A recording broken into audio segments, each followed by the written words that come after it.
இயேசு அழுதாரா? பைபிள்ல நீங்க பாத்தீங்கன்னா 3 இடத்துல இயேசு கண்ணீர் விட்டாருன்னு போட்டிருக்குங்க. நம்மள சில பேருக்கு தெரியும், யோவான் 11ஆம் அதிகாரத்துல லாசரு மரித்த போது மரியாள் இயேசு இடத்துல வந்து, நீர் இங்க இருந்தீரானால் என் சகோதரன் மரித்திருக்க மாட்டான் என்றால். அதே அதிகாரத்துல 35ஆம் வசனத்துல நீங்க பாத்தீங்கன்னா இயேசு கண்ணீர் விட்டார். நம்ம எல்லாம் நினைச்சிருப்போம் இயேசு லாசரு மேல இந்த பாசத்தினால கண்ணீர் விட்டாருன்னு. ஆனா இல்லங்க.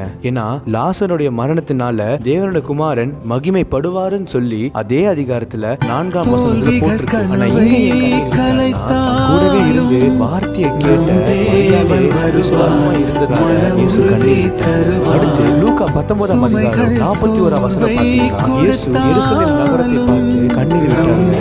இவர்தான் மேசியான்னு அங்க இருக்கிறவங்க யாருமே